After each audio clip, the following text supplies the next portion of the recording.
ভারতে হরিয়ানাতেই তো এই যে আল-ফালাহ ইউনিভার্সিটি, কি অদ্ভুত ব্যাপার। ভারত একটা হিন্দু প্রধান দেশ, তো সেই দেশে এই যে আল-ফালাহ ইউনিভার্সিটি আছে এবং নাম শুনেই তো বোঝা যাচ্ছে মধ্যপ্রাচ্য থেকে এই বিশ্ববিদ্যালয়ে টাকা পয়সা আসে।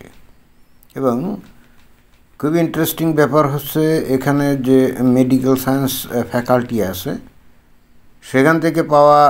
সেখান থেকে ডিগ্রিধারী যে সমস্ত ডাক্তার, তাদের মধ্যে থেকেই কয়েকজনকে এই যে বিস্ফোরক সহ এই ভারতীয় পুলিশ এটা করে গ্রেপ্তার করছে। এবং তাদের মধ্য থেকে যেটা আমি শুনলাম যে এই বিশ্ববিদ্যালয়েরই নাকি মেডিকেল ফ্যাকাল্টির কোনো একটা কক্ষ থেকে ওই যে কি অ্যামোনিয়াম নাইট্রেট নাকি আইডিএক্স এরকম কিছু একটা পেয়েছে। কত, তাও কি 2800 নাকি 900 কেজি। কি অদ্ভুত ব্যাপার, তাই না? ভারতের সরকারের অনুমোদিত এবং একই সাথে এই বিশ্ববিদ্যালয় নিশ্চয়ই ভারত কিছু টাকা পয়সা সাহায্য করে। তো ভারত নিজেই টাকা পয়সা দিয়ে তাদের দেশে এই যে জঙ্গি তৈরি করছে, তাই না? পুরোটা হয়তো সাহায্য করে না। তো এই বিষয়টা নিয়ে দেখলাম যে একজন একটা ভিডিও করেছে যেখানে এই আল-ফালাহ বিশ্ববিদ্যালয় সম্পর্কে বেশ ভালো কিছু ইনফরমেশন আছে। আমি সেটা একটু পড়ে শোনাই। তো এইখানে আমি ফেসবুক থেকে সেই পোস্টটা নিলাম এবং এখানে ইনফরমেশনগুলো আছে। আল-ফালাহ ইউনিভার্সিটি সরকারি পয়সা শিক্ষিত উগ্রপন্থী তৈরির কারখানা। হরিয়ানার ফরিদাবাদে আছে এটা। তো সরকার এই বিশ্ববিদ্যালয়কে অনুদান দেয় এবং তারপর সেখান থেকে এই সমস্ত উগ্র জঙ্গি তৈরি হয়। অর্থাৎ ভারতের সরকারই কিন্তু আসলে উগ্রবাদী জঙ্গি তৈরি করছে। বাট ভারতের সরকার কি এটা টের পায়? মনে হয় পায় না। আর কেউ যদি তাদেরকে এ সম্পর্কে হয়তো তথ্য দেয়, কেয়ার করে না, এরকমই। এবং তার ফলে কিন্তু আজকের ঘটনা। তারপরে কি বলছে, 1997 সালে এটি ইঞ্জিনিয়ারিং কলেজ হিসাবে প্রতিষ্ঠিত হয়। 2014-তে ইউজিসি একে স্বীকৃতি দেয়। 2019 সালে এখানে MBBS কোর্স শুরু হয় কাতারের ফান্ডিংয়ে। কাতার ঠিকই জানে যে কোন শ্রেণীর লোকদেরকে উগ্রপন্থী তৈরি করা যায় এবং তারা ভালো করেই জানে যে তার মধ্যে MBBS ডিগ্রিধারী লোকরাই সবচাইতে ধর্মান্ধ হতে পারে। কারণ এরা প্রতিনিয়ত ওই যে মানুষের রোগ ব্যাধি মৃত্যু এগুলো নিয়ে কাজ করে না। তো এই যে মানুষ কষ্ট পায় তারপরে মৃত্যু বরণ করে, অর্থাৎ ডাক্তাররা যতই বিজ্ঞান টিজ্ঞান পড়ুক, and of the day Hindu হোক, খ্রিস্টান হোক আর মুসলিম হোক, দেখা যায় যে প্রত্যেকেই ভয়ঙ্কর ধর্মান্ধ।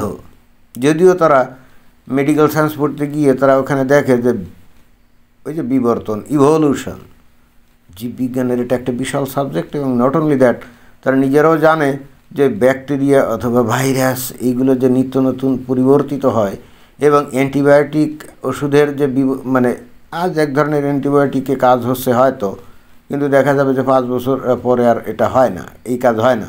উদাহরণস্বরূপ একসময় কিন্তু পেনিসিলিন খুবই জনপ্রিয় ছিল এবং পেনিসিলিন দিয়েই কিন্তু অ্যান্টিবায়োটিক চিকিৎসাটা করা হতো।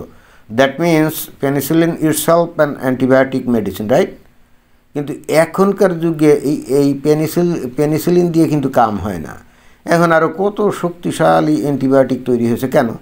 কারণ হচ্ছে আগে যে পেনিসিলিন দিয়ে যে সমস্ত ব্যাকটেরিয়া ধ্বংস করা যেত ওই ব্যাকটেরিয়া এখনও বিদ্যমান, বাট ওটা কিছুটা ভিতরে ওই ডিএনএ দ্বারা চেঞ্জ হয়ে ভিন্ন রকম একটা বিবর্তিত রূপ ধারণ করেছে, যেটাকে নাকি এই পেনিসিলিন দিয়ে ধ্বংস করা যায় না, মারা যায় না। এই জন্যই কিন্তু নিত্যনৈমিত্তিক অ্যান্টিবায়োটিক তৈরি হয়। And it's the proof of evolution. ডাক্তাররা এগুলো পড়ার পরেও, অর্থাৎ চোখের সামনে তারা ইভলিউশনটা দেখে, এটার পরেও কিন্তু তারা ভয়ঙ্কর ধার্মিক হয় এবং end of the day they are deadly against evolution. অর্থাৎ মানুষ যে বিবর্তিত হয়ে আজকের এই পর্যায়ে আসছে এটা তারা বিশ্বাস করে না। এবং পৃথিবীতে এই উপমহাদেশীয় ডাক্তারদের মতো এত কন্ট্রোভার্সিয়াল চরিত্র আর নাই। তো কাতার তো এটা খুব ভালো করে জানে এবং বিশেষ করে তারা খুব ভালো করে জানে যে বিশেষ করে মুসলিম ডাক্তার যেগুলো আছে তারা ভয়ঙ্কর ধর্মান্ধ এবং জঙ্গি। এই যে এই ডাক্তার কি জাকির নায়েক, তাই না? ডাক্তারি পাস করে সে ভয়ঙ্কর রকম কি, আসলে সে ভিতরে ভিতরে জঙ্গি, মুখে প্রকাশ করেন আর কি। তো কাতার কিন্তু জায়গা মতো আঘাত দিয়েছে। একসময় মৌলবাদীদের সাহায্য সহযোগিতা করতো কিন্তু সৌদি আরব, বাট এখন সৌদি আরব তারা আধুনিক হচ্ছে, সেই জায়গা দখল করছে কাতার। আসলে ঘটনা হচ্ছে কি জানেন, কাতার ছোট্ট একটা দেশ, সেখানে প্রচুর গ্যাস আছে, বিক্রি করে বিলিয়ন বিলিয়ন ডলার তারা আয় করে। তো ওই টাকা দিয়ে আসলে তারা করবেটা কি? অল্প লোক, এবং পৃথিবীতে সবচাইতে বেশি পার ক্যাপিটা ইনকাম কিন্তু কাতারের, $1,00,000 উপরে।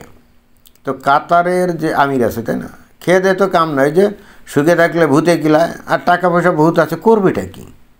তখন এরা চিন্তা করেছে, আচ্ছা ঠিক আছে, তাহলে আমরা এখন কাম করি, দুনিয়াতে মৌলবাদী লোকজন কিছু তৈরি করি, যারা দুনিয়াতে গ্যাঞ্জাম ফ্যাসাদ তৈরি করবে, একটা ভজকট করবে। এখন তারা হয়তো ভজকট করবে এই চিন্তা এগুলা করে না, বাট তারা হয়তো চিন্তা করে যে এর দ্বারা হয়তো বা ইসলামী খিলাফত প্রতিষ্ঠিত হবে। এবং পৃথিবীতে বর্তমানে মুসলিম মৌলবাদীদের সবচেয়ে বড় ডোনর হলো এই কাতার। এবং দেখবেন এই কারণে এই কাতারে এই যে ওই জয়শি মোহাম্মদের ঘাঁটি আছে, তারপরে তালেবানের ঘাঁটি আছে, ইসলামিক স্টেটের ঘাঁটি আছে, তারপরে মনে করেন আল কায়েদার ঘাঁটি আছে, মানে দুনিয়ার যত ইসলামিক জঙ্গি আছে না, সবগুলোর ঘাঁটি কিন্তু কাতারে। And now Qatar is the centre of all kinds of fanatic people and all kinds of Islamic fundamentalist groups. এই কাতার তাদেরকে নার্সিং করে। এবং ঠিক সেই কারণেই কিন্তু ওই যে ইসরায়েল কিছুদিন আগে কাতারে, ওখানে ওই যে হামাসের নেতা টেতারা ছিল না, এসে বোমা মারছে ধামাধাম। কাতার কি কিছু করতে পারছে আমি জানি না। এরপরেও কাতার সংযত হবে কি না, হবে না। আসলে টাকা পয়সা অনেক বেশি থাকলে মাথায় তো শয়তানি চাপে, এবং সেই শয়তানিতেই আছে কিন্তু কাতার। তো তারপরে কি লিখছে, এরপরে লিখছে যে এ হচ্ছে সেই কাতার যার সাথে আমেরিকার সিআইএর বিশাল ভালোবাসা, অর্থাৎ আমেরিকা এই সিআইএর আমেরিকা সিআইএ এই কাতারকে দিয়ে এই ধরনের মুসলিম দেশগুলোতে, এবং যেখানে যেখানে মুসলমান আছে তাদেরকে কিন্তু এইভাবে রেডিক্যালাইজড করে, ফ্যানাটিক বানায়, এবং অতঃপর তাদেরকে দিয়েই কিন্তু এই যে আত্মঘাতী বোমা হামলা টামলা এগুলো করে বিভিন্ন জায়গায় ভজকটো লাগায়। এই ইউনিভার্সিটির 13 নং ঘরে পাওয়া গেছে 2900 কেজি অ্যামোনিয়াম নাইট্রেট। চিন্তা করে দেখেন, যেখানে যেখানে থাকবে ডাক্তার, যেখানে থাকবে ল্যাবরেটরি, যেখানে তারা পরীক্ষা নিরীক্ষা নিয়ে ব্যস্ত থাকবে, বাট মুসলিম ডাক্তারগুলো তারা ব্যস্ত আছে বিস্ফোরক কালেকশন করার জন্য, তাই না? কী ধরনের ডাক্তারি তারা শিখছে দেখছেন।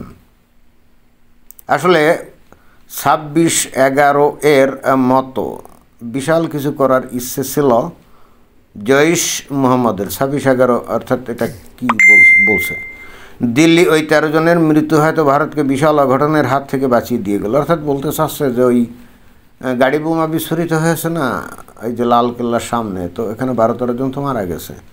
এবং এখন পরীক্ষা নিরীক্ষা করে জানা যাচ্ছে, তদন্ত করে জানা যাচ্ছে যে ওইটা বস্তুত পরিবহন করতেছিল গাড়িতে করে, ওই সময়ই আসলে এই বিস্ফোরণটা ঘটছে। এই জন্যে ওটা নির্দিষ্ট কোনো লক্ষ্যবস্তুতে আঘাত আনতে পারেনি। বাট ওই 2900 কেজি যে বিস্ফোরক, এইগুলো তো বিভিন্ন জায়গায় মারার ধান্দা ছিল, এবং এদের নেতৃত্বে ছিল কি ডাক্তাররা, তাই না?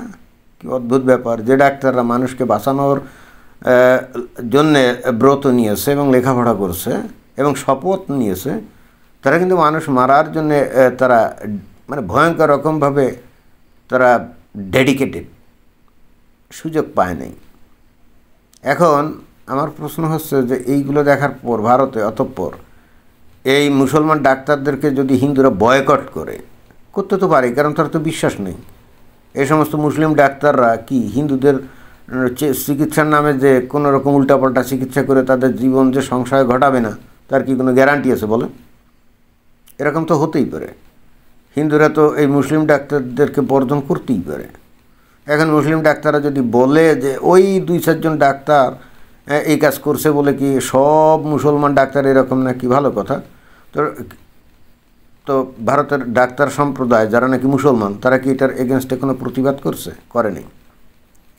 তারা যদি সত্যি এত ভালো হবে, ওই কয়েকজন মুসলমান ডাক্তার এটা করছে বলে যে সব ডাক্তার ওই রকম, তার তো কোনো গ্যারান্টি নেই। ওকে, যুক্তি হিসেবে মেনে নিলাম, বাট তাহলে ওই ধরনের ওই শুধুমাত্র মুসলমান কিছু ডাক্তার এই যে ঘটনাটা ঘটালো, তাহলে অন্য মুসলিম ডাক্তারগুলোর একত্রিত হয়ে এটার প্রতিবাদ করা উচিত না? তা কিন্তু এখনও করে নেই। আর করলেও অবশ্য আমি জানি না করছে কি না, সেটা ভারতের লোকজনই ভালো জানে। তবে আমার কেন জানি মনে হয় এখনও করে নেই। তো এই যে না করা, এর মানে কি? অতপর হিন্দুরা যদি তাদের বিরুদ্ধে সোচ্চার হয়, তাদের বয়কট করে, তখন ওরা বলবে ইসলামোফোব না? এই সমস্ত ব্লেম গেম, এই সমস্ত ভিকটিম গেম, এইগুলো খেলে কি এখন সুবিধা হবে বলেন? দেখা যাক ভারত কী করে। ধন্যবাদ।